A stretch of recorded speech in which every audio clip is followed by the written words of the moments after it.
vous l'avez vu, on est reparti pour une nouvelle vidéo dans laquelle on va parler de séries. Aujourd'hui on va parler de Blacklist, Dexter, Make It or Break It. Ils ont vraiment un problème avec les noms anglais. Bref, la première c'est celle que je suis encore en train de regarder et c'est Blacklist.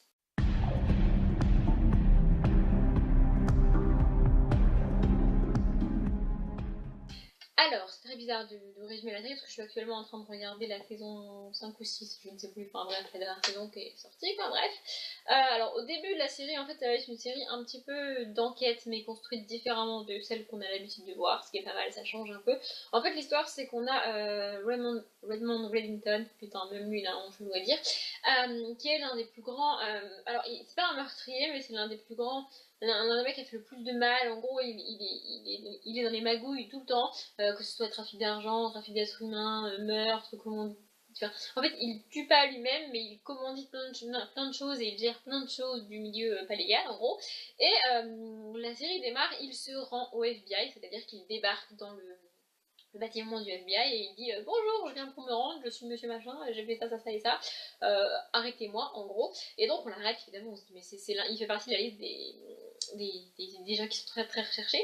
Et donc on l'arrête. Et le truc c'est qu'il refuse de parler, il demande à parler à l'agent Elisabeth, je ne sais plus comment elle s'appelle, je sais plus c'est quoi son nom de famille, et il dit qu'il ne parlera qu'à elle. Et donc elle c'est une jeune agent, elle vient juste d'être diplômée, je crois au début de la série, elle n'est pas du tout, elle n'est pas expérimentée, elle sait pas du tout comment faire et comment gérer ce genre d'affaires, sauf qu'elle va être obligée de gérer cet homme-là et cette affaire-là parce qu'elle n'a pas le choix. Et donc en fait l'histoire de la série ça va être qu'ils vont négocier avec lui, genre il l'arrête pas, il l'emprisonne pas, et en échange il les aide, j'arrête de dire son nom hein, parce qu'il n'y arrive pas, il les aide à arrêter les gens de la blacklist. Donc en fait il y a une liste interminable a priori de gens qu'il connaît et qui tuent des gens, qui arrêtent des gens, qui nettoient les scènes de crime, font du trafic d'êtres humains, enfin, tout un tas de trucs pas très cool. Et donc il a cette liste.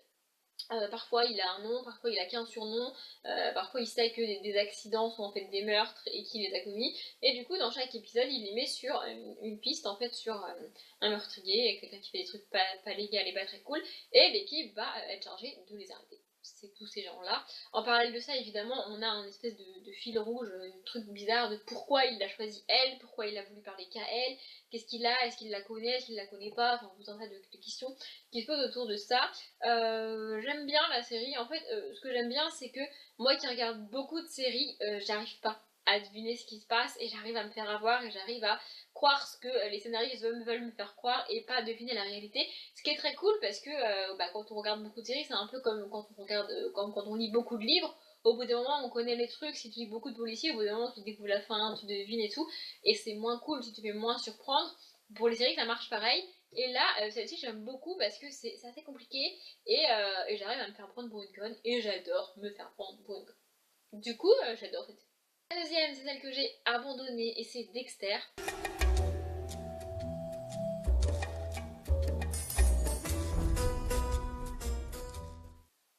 Alors j'ai commencé Dexter j'ai essayé de regarder Dexter il y a peut-être 2-3 ans maintenant. C'était une série très populaire parce qu'elle est arrêtée maintenant si je dis pas de conneries.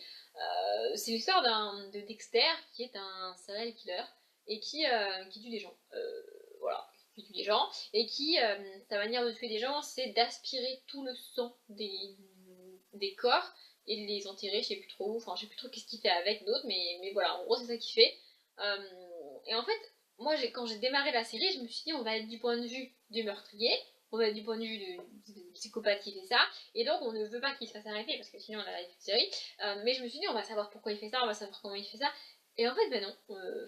J'ai ressenti la série comme une succession de meurtres. Voilà, un gars qui enlève des gens, qui les tue, et puis qui les enterre, et qui fait je sais plus trop quoi avec, et puis qui continue. Et on n'a pas de. C'est juste ça, la série en fait. Il n'y a rien d'autre dans la série. Et du coup, j'ai regardé 1, 2, 3 épisodes, et puis je me suis dit, ouais, mais c'est quoi l'intérêt en fait? J'ai pas vu l'intérêt, et j'ai pas compris ce que les gens aiment dans cette série, parce que c'est une série très populaire, et que beaucoup de monde aime. Mais moi, en fait, il m'en aurait fallu un peu plus, je pense, pour accrocher à la série. Alors peut-être que si j'avais insisté, j'aurais eu mes réponses plus loin. Sauf qu'au bout d'un moment, je m'ennuyais en fait.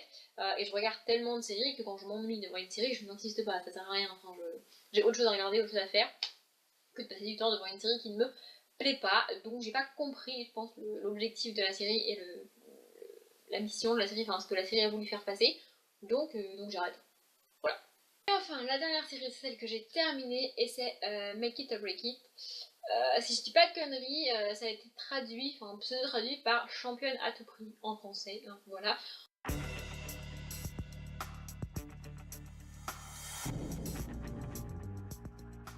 En fait, on va suivre un club de gymnastique artistique, donc avec des jeunes filles de 15-16 ans qui font de la vie. Donc on les suit principalement dans leur entraînement et les compétitions et tout et tout. Et en fait, la série démarre, on a 3 filles qui sont dans le club depuis des années, qui se connaissent depuis qu'elles sont toutes petites et tout et tout et tout. Et on a une nouvelle gymnaste qui débarque. Et donc voilà, ça va être un peu compliqué parce que elles font partie du même club et en même temps elles sont en concurrence pour savoir qui va être la première et tout et tout. Après il y a les championnats du monde et tout et tout. Donc on est principalement dans le monde de la gymnastique. On voit aussi un tout petit peu l'entraînement des mecs et leur compétition et tout. Même si on est principalement centré sur le groupe des filles. Je l'ai déjà dit à plusieurs reprises, mais tout ce qui est danse, gymnastique, compétition et tout, moi j'adore. Donc fatalement j'ai adoré cette série. Ce qui est génial, c'est qu'on suit les adolescentes à un sport de très haut niveau et que malgré tout, elles ont quand même des problèmes d'ado normal, un peu d'ados qui ne font pas du sport à très haut niveau. Elles se posent des questions à propos de leur corps, encore plus parce qu'elles font de la gymnastique. C'est-à-dire que quand leur corps se met à se développer, à devenir féminin, en fait, ça va leur poser problème dans leur sport et dans ce qu'elles font au quotidien. Il y a des trucs qu'elles ne vont plus pouvoir faire parce qu'elles ont de la poitrine, typiquement, ce qui va être assez compliqué. Je crois qu'on aborde aussi le problème de l'anorexie, de la boulimie, enfin voilà, tous les problèmes que peut générer le sport chez une ado de cet âge-là, et tous les problèmes aussi qu'une ado qui ne fait pas de sport a, comme je l'ai dit, à savoir comment ça se passe avec les garçons, la première fois, les règles, enfin bref, tout de questions.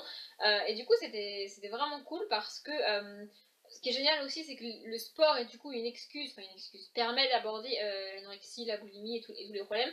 Et tu peux être anorexique sans faire de la gymnastique ou boulimique sans faire de la gymnastique. Du coup, j'ai vraiment bien aimé parce que il n'y a pas beaucoup de séries ados qui abordent toutes ces questions-là, en fait, à propos de la nourriture, à propos du corps, à propos des règles, à propos de la première fois. Enfin, en général, c'est vite fait. Genre, on aborde le sujet parce qu'il faut l'aborder, mais on n'a pas le temps. Et là, même si le sujet principal de la série c'est le sport et leur compétition et leur entraînement, tous ces sujets-là sont vraiment abordés. Je pense que c'est l'une des séries qui m'a le plus aidée quand moi j'étais adolescent. Du coup, c'était vraiment très cool. Adolescente, peu, parce que je suis une fille, pardon. Du coup, voilà, j'ai vraiment beaucoup aimé. Elle date un petit peu maintenant, mais j'adore cette série. Voilà, j'adore cette série. J'étais extrêmement triste quand elle s'était arrêtée. Du coup, si vous ne la connaissez pas, et ben, je vous la conseille. Encore plus si vous avez 15-16 ans aujourd'hui ou même 18 ans aujourd'hui et que vous vous posez encore des questions, il n'y a pas d'âge pour se poser des questions après tout. Voilà, je pense que c'est vraiment une série qui peut aider les gens et les adolescents et encore plus les filles parce que c'est plus centré sur un groupe de filles. Je crois que pour une fois j'ai vraiment fait une vidéo pas très longue, je suis fière de moi. J'espère que ça vous a plu, j'espère que malgré tout j'ai dit tout ce que j'avais à dire et je vais pas me rendre compte au montage que j'ai dit de la merde et qu'il y a des trucs que j'ai pas dit, hein, on espère. Mais normalement ça devrait aller, je m'arrête là, j'espère que ça vous a plu. Comme d'habitude, je vous souhaite une bonne journée, un bon après-midi, un bon appétit ou une bonne nuit et je vous dis à bientôt.